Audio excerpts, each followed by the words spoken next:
नमस्कार, आप 90 डिग्री देख रहे हैं। मेरा नाम प्रवीण अलावत है। कल जो परिवहन मंत्री अनिल विज और कैथल की आईपीएस हैं उपासना यादव, उनके बीच में जो तीखी नोकझोंक हुई है तमाम सोशल मीडिया प्लेटफॉर्म पर, वो वीडियोस वायरल है।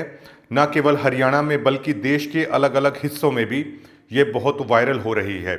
अब अनिल विज और उपासना यादव के बीच में जो नोकझोंक हुई है, ये कोई पहला मामला नहीं है जब अनिल विज ने किसी आईपीएस अधिकारी को लेकर इस तरह की तीखी टिप्पणी मीडिया के सामने ऑन मीटिंग के दौरान ऐसा कहा है।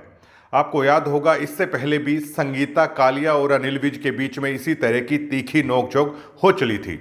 उस बीच भी ये मुद्दा काफ़ी गरमाया था और अब कल जबकि कैथल की आईपीएस हैं उपासना यादव, उनके बीच में अनिल विज के बीच में जो ये तीखी नोकझोंक हुई है, ये भी मामला उसी तरह गरमाया हुआ है। अब आपको बता दें कि उपासना यादव 2017 बैच की आईपीएस ऑफिसर हैं और वो जानी जाती हैं किसी भी राजनीतिक दबाव में ना आने के कारण। और आप वीडियो में आपने सुना होगा, आपने देखा होगा कि किस कदर अनिल विज उपासना यादव को कह रहे हैं कि तुरंत उस पुलिसकर्मी को सस्पेंड किया जाए। लेकिन उपासना यादव स्टैंड लेते हुए साफ साफ कह देती हैं अनिल विज को कि वो ऐसा नहीं कर सकती हैं। उसके बाद जो उपासना यादव ने कहा कि इसको लेकर वो केवल एक चिट्ठी हैं उच्च अधिकारियों को लिख सकती हैं, तो उसके बाद अनिल विज ने भी इस बात को माना और उन्होंने कहा, उपासना यादव की सुर में सुर मिलाते हुए अनिल विज ने कहा कि चलिए ठीक है, मेरे नाम से आप उच्च अधिकारियों को एक चिट्ठी लिखिए और उसमें ये लिखिए कि अनिल विज चाहते हैं कि फला पुलिसकर्मी को सस्पेंड किया जाए। लेकिन अब सबसे बड़ा सवाल ये खड़ा होता है कि ताकत मंत्री की कलम में होती है या ताकत मंत्री जी की जुबान में होती है।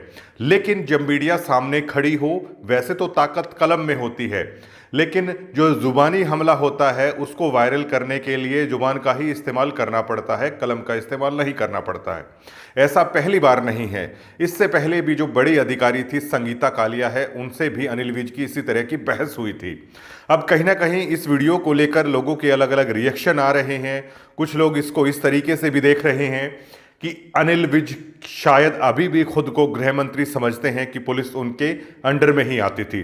कुछ लोग कह रहे हैं कि अनिल विज जी, अब गृह मंत्रालय आपके पास नहीं है तो पुलिस आपके दबाव में है, वो नहीं आएगी। हालांकि कुछ लोग ये भी कह रहे हैं कि न्याय के लिए जो लोग वहां पर आए थे, अनिल विज ने काफ़ी सख्त और स्टैंड लिया है न्याय वाले मामले को लेकर। अलग अलग लोगों की प्रतिक्रिया सामने आ रही हैं।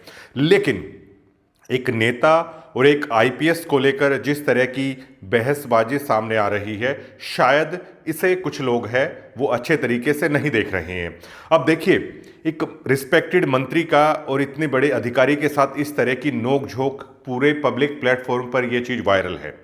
इसको किस तरीके से ठीक कहा जा सकता है, किस तरीके से गलत कहा जा सकता है, आप कमेंट सेक्शन में हमें बता सकते हैं। धन्यवाद।